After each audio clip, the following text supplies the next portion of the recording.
Do you by any chance believe that you are not good enough? I'm so tired of that belief that we all have taken on.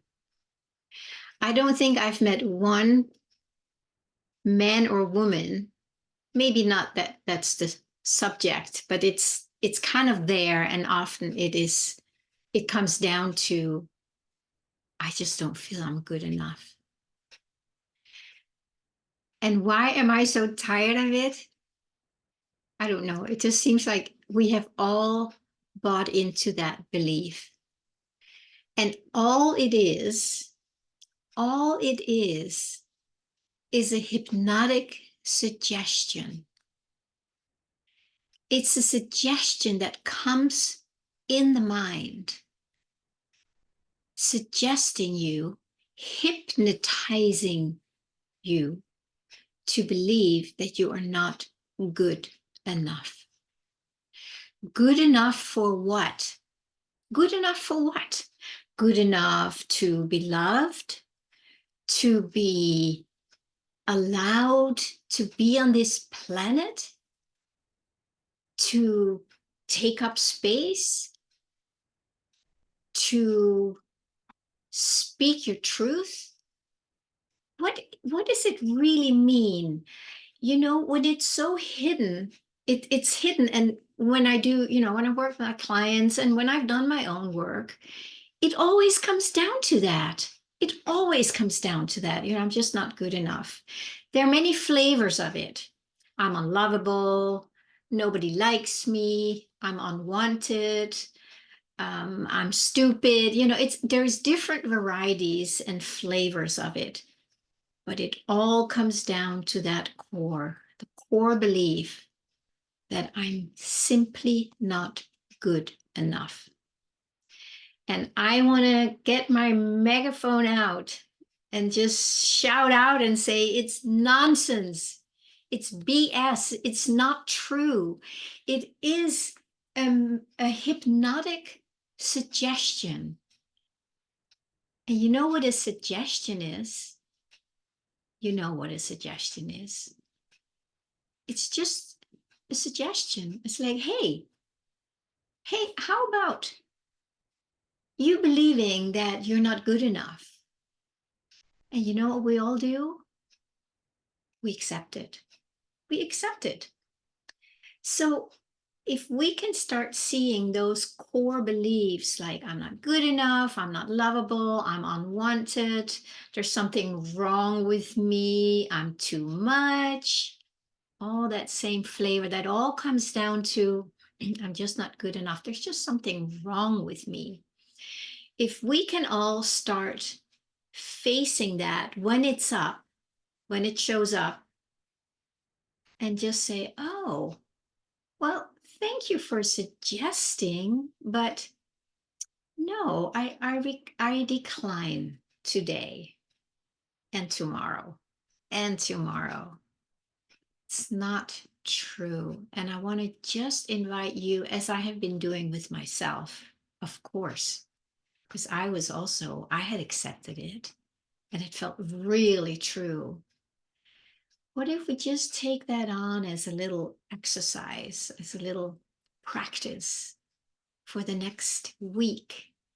And when that suggestion, see it as a suggestion.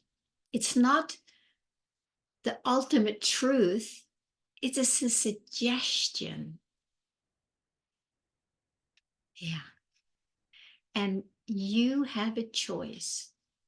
When such a limited suggestion shows up in your mind, and you can feel it all the way down in your body, right? It's like, oh, I'm not good enough. When that shows up, and it's very convincing because it is using your senses, it comes with a suggestion in the mind, and then it kind of wants to really make you feel the truth of it. So, how about saying no next time that shows up, and just just explore it, make that as an exploration to see what happens when you say, no, I know it's a suggestion, but no, thank you. No, thank you. And what comes to mind when I say that, many years ago, I actually interviewed a spiritual teacher that I've been with for many years. You may know him, Adi Ashanti, because I was creating a program, an online program about self-love, because I still think that self-love is the bridge or the glue, to come back into oneness. And I asked if he would be open for a little interview, online, and that could be part of the class that I offered as a bonus. So he said yes, and we had a lovely conversation that I recorded. And I thought, wow, this went really well. I felt, relaxed. I felt I was okay. I did a good job. There was nothing during or after the interview that felt off. And we had a lovely time. So I left that and I went about my business, went to bed that night. And then maybe around 2 o'clock, knock, knock, knock on my door, on my mind. And it's like, you did a terrible job. You were speaking too much. You were la la la la la. And it was just like this. Rah, rah, rah. And you know what I did? I imagined that this thing here had a button. So I just kind of literally, with my arm, I reached up in the middle of the night and I just clicked it or switched it off. And then I turned over to the other side and I felt right asleep again. And the next morning I remembered it. I was like, oh, that was so cool. You can just turn it off. And I slept. It did not bother me anymore. So I really took a stand there and said, no, nice suggestion, but no, thank you. So if I may offer that to you today, to just play with that, if you have these negative voices, these limiting beliefs, these very unkind suggestions, just notice what happens when you say, no, thank you.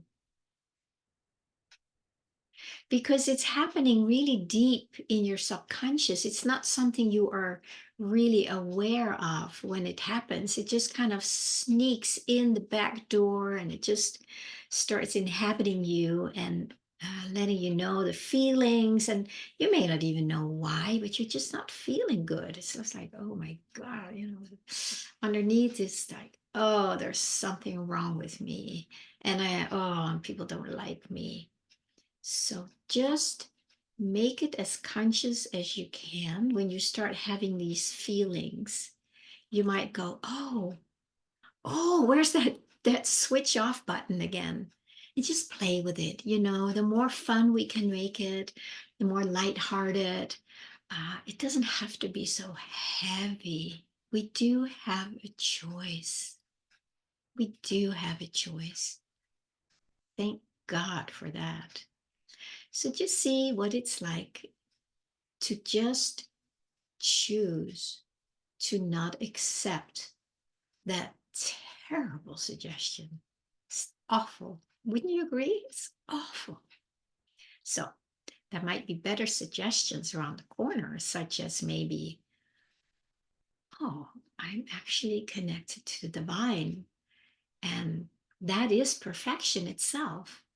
So I'd rather go here and let that perfection show me through experience, through feeling, through recognition, that show me what I really am.